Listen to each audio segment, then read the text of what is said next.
নমস্কার। নতুন বছর ২০২৫-এ সকলকেই আন্তরিক প্রীতি, শুভেচ্ছা ও ভালোবাসা জানাই। উমানন্দ শাস্ত্রী সবসময় চায় আপনারা ভালো থাকুন, সুখে থাকুন, আনন্দে থাকুন।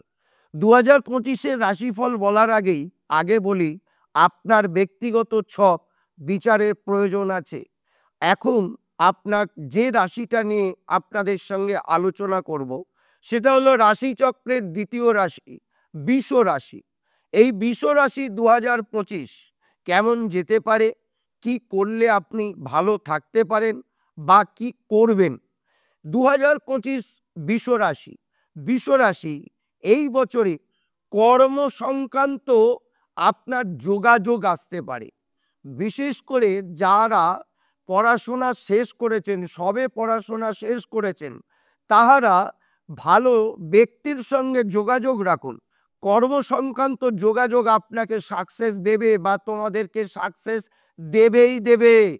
আপনারা এই বৃষ রাশির জাতক বা জাতিকারা এই বছর ২০২৫-এ ফেব্রুয়ারির ঠিক ২২-২৩ তারিখের পর থেকে তোমরা নিজেদের যারা ব্যবসার দিকে চিন্তা ভাবনা করছো, তারা ব্যবসাকে ডেভেলপ করার জন্য নতুন কোনো রকমভাবে পড়াশোনা আবার একটু মনোযোগ দিন।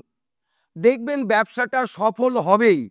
সেই ব্যবসার যে পড়াশোনা করা উচিত, আপনার যে ব্যবসা বা তোমার যে ব্যবসা, সেই ব্যবসা রিলেটেড পড়াশোনা করুন। সোশ্যাল দুনিয়ার ওপরে একটু জোর দিন।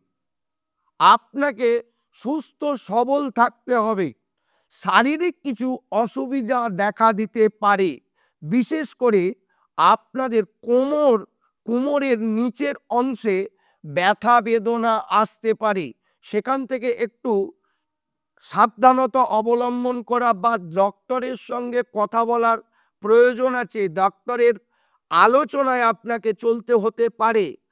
শারীরিক দিক বাদ দিলে, যেহেতু ব্যবসা এবং কর্মপ্রাপ্তির মতো একটা যোগ ২০২৫-এ দেখা যাচ্ছে, তাহলে আমি বলতেই পারি বৃষ রাশি এবছরে খুব একটা বড় কোনো খারাপ ফল দেবে না। অতএব আপনারা এই বছরে ঠিক ফেব্রুয়ারি মাসের পর থেকে, ফেব্রুয়ারি মাসের ২২-২৩ তারিখের পর থেকে আপনারা যে কোনো সময় আপনার বাড়িতে একটু সত্যনারায়ণের আরাধনা করুন বা পূজা পাঠ করান। আপনার নামে সংকল্পিত করে যে কোনো দিন করাতে পারেন।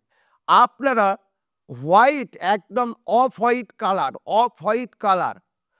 হোয়াইট কালারটাকে গুরুত্ব দিন ২০২৫-এর জন্য। যে কোনো শুভকর্মে যাবার আগে অফ হোয়াইট কালারকে আপনি পরিধান করে যান, দেখবেন শুভ ফল প্রাপ্তি হবেই হবে। ২০২৫ বৃষ রাশির জাতক জাতিকাদের শুভ হোক, মঙ্গলময় হোক, আনন্দদায়ক জীবনযাপন করুক, এই কামনা করি। আমি উমানন্দ শাস্ত্রী।